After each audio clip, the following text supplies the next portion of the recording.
जब भी आप ब्रज में भ्रमण करने के लिए आओगे तो कान्हा जी की लीलाओं का ही आनंद लोगे, क्योंकि कान्हा की लीलाएं तो अनंत हैं। कहते हैं ना, हरि रूप अनंत हरि कथा अनंता। लेकिन जब भी आप भांडीर वन में प्रवेश करोगे, कभी शास्त्रों का अध्ययन करोगे या किसी के मुखार विंद से श्रवण करोगे तो ज्ञात होगा कि भांडीर वन में एकमात्र लीला नहीं है, यहाँ पे हमारी 14 लीलाओं का उल्लेख है। प्रथम लीला श्री जी के विवाह की मानी जाती है, लेकिन सबसे बड़ा ग्रंथ श्रीमद् भागवत जी को माना जाता है। आपने उसका अध्ययन श्रवण किया हो तो राधा रानी का नाम उसमें आता है नहीं आता? श्रीमद् भागवत में नहीं आता, बिल्कुल नहीं आता, क्योंकि सुखदेव जी राधा रानी को परम गुरु मानते थे। जब राधा रानी का नाम ही श्रीमद् भागवत जी में नहीं दिया तो विवाह का उल्लेख कैसे हो सकता है?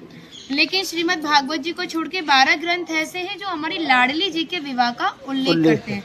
लेकिन जिस भांडीर वट के नीचे आप खड़े हो, इसका श्रीमद् भागवत जी के 10वें स्कंद के 18वें अध्याय में 22वां श्लोक कि बृहंतो बाहि मानस्य 4 यंत्रस्य गोदनम भांडीरकम नाम बटम जम्बू कृष्णम प्रोग्राम, यानी वृक्ष द्वापर युग में बहुत विशाल था, 4 योजनों में फैला हुआ था। इसकी जो सीमा थी वो 15 किलोमीटर में थी, तो इसको पंचकोशीय वृक्ष के नाम से भी जानते थे। कान्हा जी इन्हीं की शाखाओं पर चढ़ के यमुना मैया को आर पार किया करते थे। मान्यता है कान्हा जी की जो 9 लाख गाय थी, दोपहर के समय इसी वृक्ष के नीचे बैठ के विश्राम करती थी। तो माताएं जो भी माखन, मिर्ची, रोटी इत्यादि प्रसादम में रख देती थी, सभी ग्वाल वाल एकत्रित होकर दोपहर का भोजन करते थे।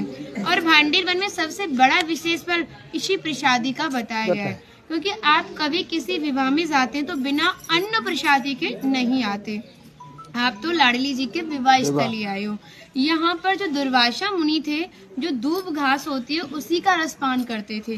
ब्रज की गोपियों ने इसी वट वृक्ष के नीचे उनको 56 प्रकार के व्यंजन खिलाए थे। यहाँ पर राधा कृष्ण में मल्ल युद्ध हुआ था, उसमें ये तय था कि जो भी हारेगा उसको भंडारा करना होगा।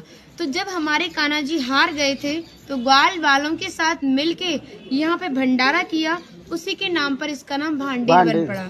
यहाँ पर ब्राह्मण पत्नियों ने भी कान्हा जी को भोजन प्रसादी खिलाई है, और ठाकुर जी ने ब्रजवासियों से ये टुकड़े मांग के पाए थे, तभी नाम दिया था इसका मधुकरी। मांग के पाना मतलब मधुकरी। तभी शास्त्रों में ब्रजवासियों को अपना हृदय बताया और कहा कि जब तक ब्रजवासी की कृपा नहीं होगी, ठाकुर जी की कृपा बहुत दूर की बात है। यानी सर्वप्रथम ब्रजवासी की कृपा होना बहुत जरूरी है, जब ही हमारे ठाकुर जी हमारे ऊपर कृपा करते हैं। हमारी राधा रानी ने स्कंद पुराण में इस स्थान के बारे में ये कहा था कि जो भी गुप्त वृंदावन आएगा वो मोक्ष को प्राप्त होगा। यानी भांडीर वन को ही उन्होंने गुप्त वृंदावन कह के संबोधित किया। तो कान्हा बोले, तुम इतनी बड़ी बात को कह रही हो, लोग पाप करेंगे और सीधे दौड़े भांडीर वन चले जाएंगे, क्योंकि आपने तो मोक्ष धाम ही भांडीर वन को कह दिया। तब हमारी लाडली जी ने कहा, नहीं कान्हा, मैं जिस पर विशेष कृपा करूंगी, जिसके प्रति मेरी भक्ति भाव दोनों सच्चे हैं और भक्त मेरी शादी में उपस्थित है।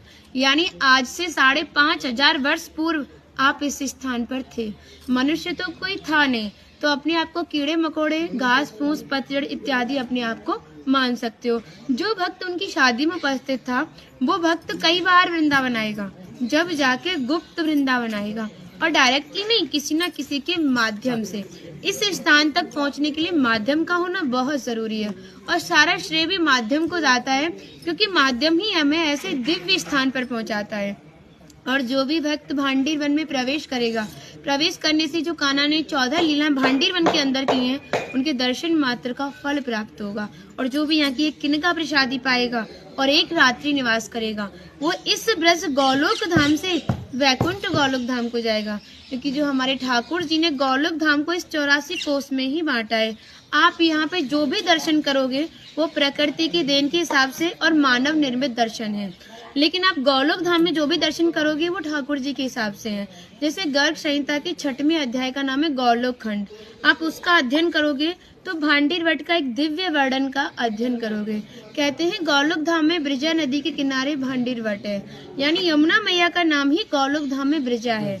तो यहाँ पर भी आप एक भांडीर वट के दर्शन कर रहे हो। कहते हैं लोकनाथ प्रभु जी ने कहा है कि अगर भक्त इस भांडीर वट का दर्शन कर ले, दर्शन मात्र से, स्पर्श की तो बात बहुत दूर की बात है, दर्शन मात्र से ही उसे दोबारा गर्भ में जाना नहीं पड़ता। यानी भक्त 84 लाख योनियों से मुक्त होके मोक्ष को प्राप्त करता है। बोलो राधे राधे। रानी की जय। इनका माता जी का नाम है इंदुलेखा, जो भगवान की राधा रानी की 8 सखियां थी उनमें से एक है ना। और मन नहीं कर रहा कितनी तारीफ करे, वो है नहीं इसलिए बोल नहीं रहे, कृपा कारण स्टार्ट कर दिया। हम सब केवल बाजरे की रोटी खिला रही हो, तुम सच में राधा रानी हो। और ऐसा आशीर्वाद दो हम सबको, सच में ऐसा आशीर्वाद दो कि हमारी मैया भी, हमारी सब माताएं भी थोड़ा थोड़ा जिनसे ये मिलें। देखिए भक्ति का स्तर है, एक इतना बड़ा एक इतना है, तो इनको जो इनसे छोटी भक्ति में ये भी उनको कुछ ऐसी बातें बता के भगवान की ओर आकर्षित करें। सबको ऐसा आशीर्वाद दो। आप ब्रजवासी हो इसलिए सक्षम हो, दे सकती हो। बढ़े और ब्रज में वास कहने